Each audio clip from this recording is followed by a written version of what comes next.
베트남 중부에 있는 항구 도시 다낭. 최근 TV 프로그램이나 유튜브 등을 통해서 널리 알려진 덕에 한국인 관광객의 발길이 늘었습니다. 그렇다면 이곳 다낭에서는요, 어떤 사업이 유망할까요? 다낭 관광 서비스 산업에서 빈틈을 노려보면 답이 나옵니다. 바로 질 낮은 고객 서비스가 시장의 빈틈입니다.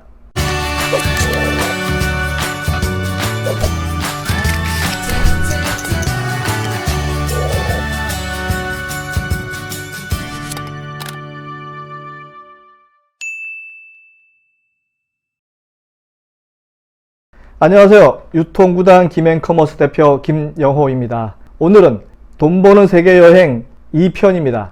베트남 다낭으로 가보겠습니다. 베트남 다낭은 잘 아시죠? 이 다낭에서 신사업을 한다면 어떤 사업이 잘 먹힐까요? 에 대해서 이야기하고자 합니다. 지난 30여 년간 제가 41개국 93개 도시 마켓 서베이를 마치고 이제 곧 방금 돌아왔습니다.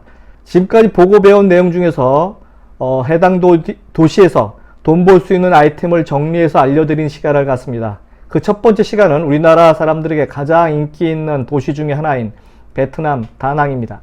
베트남 다낭은요, 한국인이 가장 많이 찾는 휴양지 중에 하나죠. 에메랄드빛 바다와 파우더처럼 고운 모래사장, 그리고 깨끗하고 조용한 분위기, 이런 여러 가지 내용들이 다낭을 찾게 만드는 이유라고 생각이 들고요. 그 중에 제가 생각하는 다낭의 가장 최대 매력은 저렴한 물가라고 라는 생각이 듭니다. 제가 지장주사를 위해서 그 다낭을 쳤던 첫날 저녁 식사를 마치고 숙소로 돌아오는 길에요, 롯데마트라는 큰 그 마트를 발견하게 됐어요. 그래서 들어가 보게 됐죠. 그 외관은 1970년대 그런 매장을 떠오르게 하고요. 안에 들어가 보니까 판매대 제품은 듬성듬성 진열되어 있고요. 한국 관광객은 상당히 많았습니다. 낮은 물가 때문이라는 생각이 들었어요. 이곳에서 파는 예를 들어 하이네켄 그 맥주 캔 하나가 750원. 우리나라 한국에서는 지금 세일을 해도 2,500원 정도라고 생각이 드는데요. 약 4분의 1 정도 물가 수준이라 생각이 들었습니다. 이처럼 다낭은요, 물가가 저렴합니다. 덕분에 다른 관광지보다 다양하고 맛있는 음식을 풍족하게 먹을 수 있죠.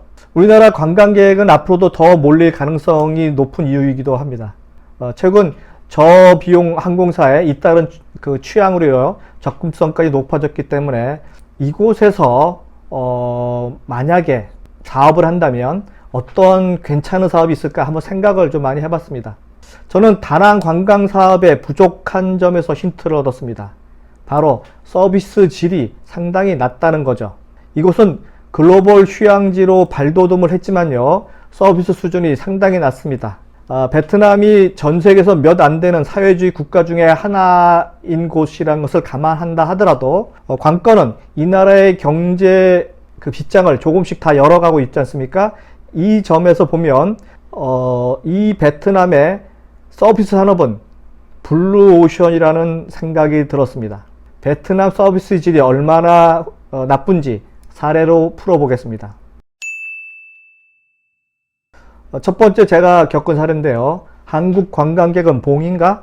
다낭에서 맛있기로 소문난 수산물 가게를 방문했죠. 소문대로 음식은 굉장히 탁월했습니다. 다 먹고 이제 값을 치르기 위해서 종업원을 불러서 계산서를 달라고 했더니 계산서에 적힌 금액은 18만 동이었습니다. 18만 동. 그런데 종업원은 저한테 23만 동을 자기한테 직접 달라고 요구했습니다.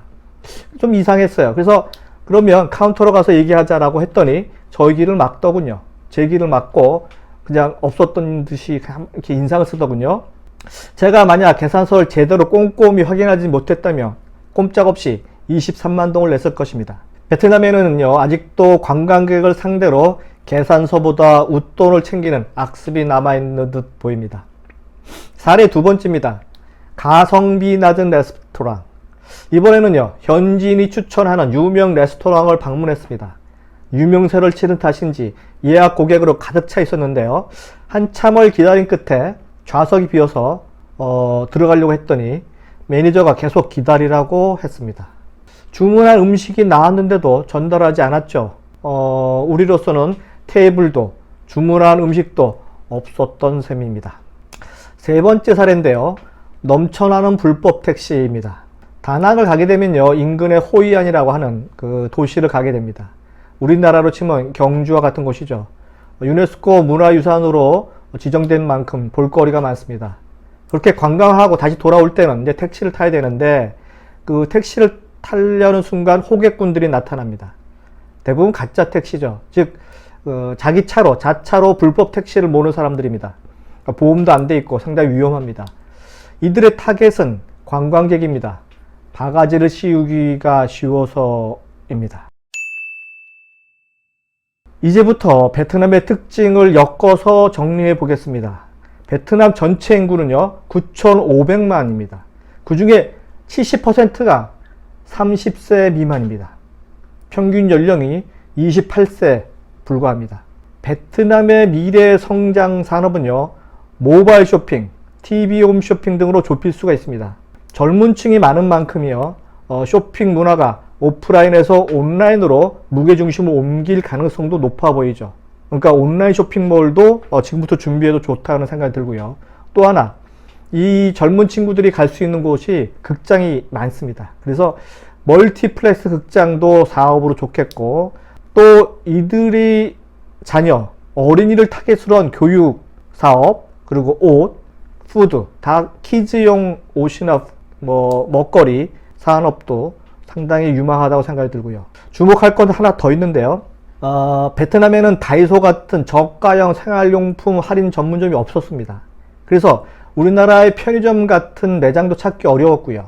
가성비 높은 생활용품 전문점, 할인점 등등 이런 편의점 등등은 쏠쏠한 수익을 남길 수 있지 않을까 하는 생각을 한번 해봤습니다. 이상은 유통구단 김용호의 베트남 다낭에서 신사업을 한다면 편이었습니다. 다음 시간에 뵙겠습니다.